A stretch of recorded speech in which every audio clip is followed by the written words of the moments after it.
The Skoda Octavia wagon has had a minor facelift with its design and technology, and we're family testing the base model of this midsize wagon to see if the changes make it relevant in a world dominated by SUVs. Stay watching to see if the humble station wagon still has what it takes. There are 3 variants available for the new Octavia wagon, and the model on test for this review is the base Select grade.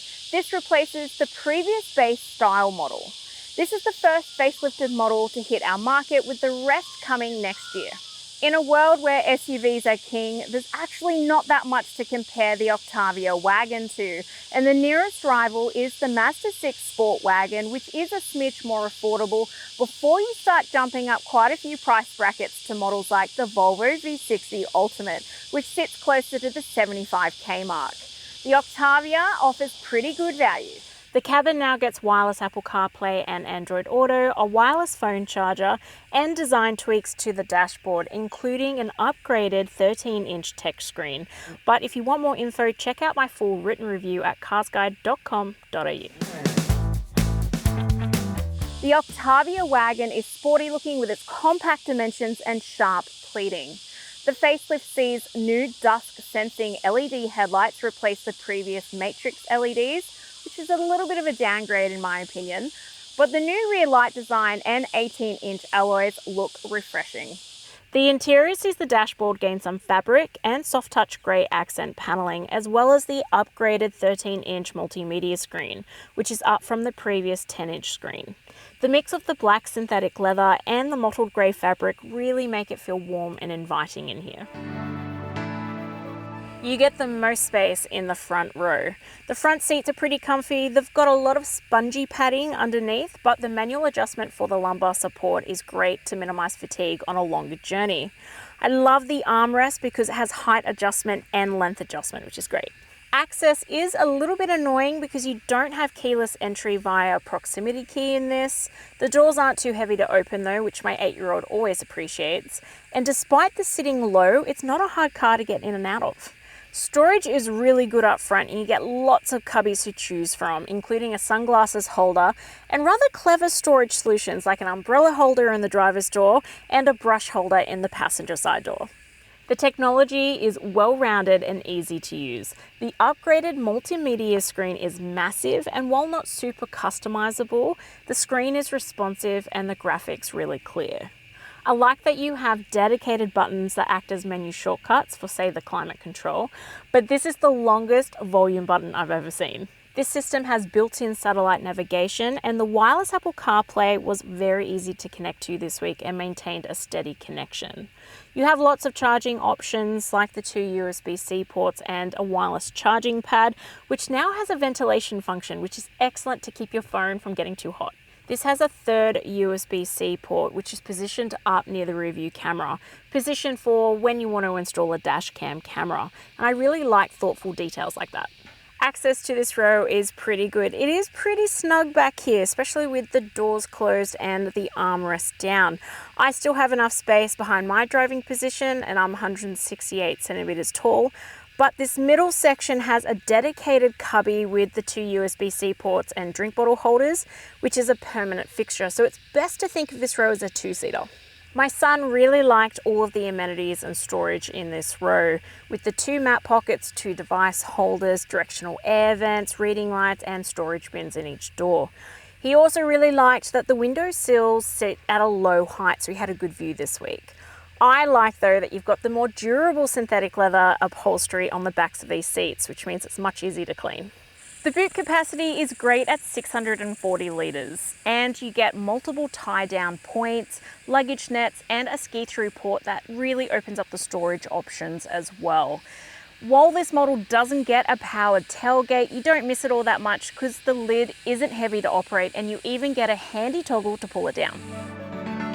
The facelift hasn't seen any changes to the base model engine, and this is still a front-wheel drive with a smooth 8-speed automatic transmission and a 1.4 litre 4-cylinder turbo-petrol engine that produces up to 110 kilowatts of power and 250 newton-meters of torque. That's plenty of power for this mid-sized wagon to feel punctual and steadfast on the open road. It can also do a 0 to 100 km/h sprint in 8.6 seconds. The Select has a low official combined fuel cycle figure of 5.8 litres per 100 kilometres. And after doing mostly urban driving this week, my real world usage has popped out at 6.5 litres, which is really good for a family wagon. Based on the official combined fuel cycle figure and the 45 litre fuel tank, you should see a theoretical driving range of up to 775 kilometres, which is good for those families who like to do road trips. The Select is responsive with its power delivery, and there's only an occasional lag when you accelerate from a full stop. Very easy to keep your speed consistent on hills, which is always good, and even when you put your foot down, you still feel like you've got some power in reserve, which is also really good. The steering is soft but not loose, and it's not what I would call sports nimble when it comes to handling, but it does have very friendly handling, and this would be perfect for newbies and seasoned drivers alike. The suspension is good but is on the firmer side, and that means that you notice the bigger bumps when you go over them. Road noise does tend to creep in even at lower speeds, but overall the cabin refinement is okay. You don't feel like your sensors are battered after a long journey in this. Visibility is really good in this. I haven't really been ducking and weaving to see around pillars. And although it is a low sitting car, you don't feel like a bug when you're sitting next to an SUV at the traffic lights.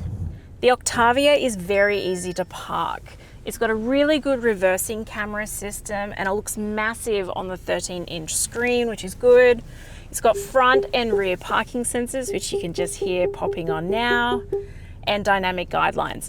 I do always feel though that when you're in a family car like this, a 360-degree view camera system is always preferable, but this is more than sufficient. The Octavia has a maximum 5-star ANCAP safety rating from testing done in 2019 and features 8 airbags, including the newer front center airbag, which is excellent for a family wagon. The facelift also sees some new safety features included as standard, like rear collision warning, lane centering aid, emergency assist, and adaptive cruise control with stop and go function. None of the safety features are intrusive for daily driving, which I always like, and you can easily fit a couple of large child seats in the rear with the 2 ISOFIX child seat points and 3 top tether anchor points. But the full safety specs are in my detailed written review at carsguide.com.au if you need more info. The Skoda Octavia is offered with a 7-year unlimited kilometre warranty, which is competitive for the class. You can also pre-purchase a 7-year servicing pack for a flat $3,650. Servicing intervals are reasonable at every 12 months or 15,000 kilometres, whichever occurs first. And overall, the ongoing costs on this offer great value. Wagons are my favourite style of family car, and the Skoda Octavia Select offers great value for money and decent features list. It is on the smaller side when it comes to passenger hauling, but it's a comfortable ride. And if you're after some space but don't want a massive SUV, this is one to consider. And that's why it gets the score that's on your screen now. But if you're after more details, check out my full written review at carsguide.com.au, and I'll see you next week.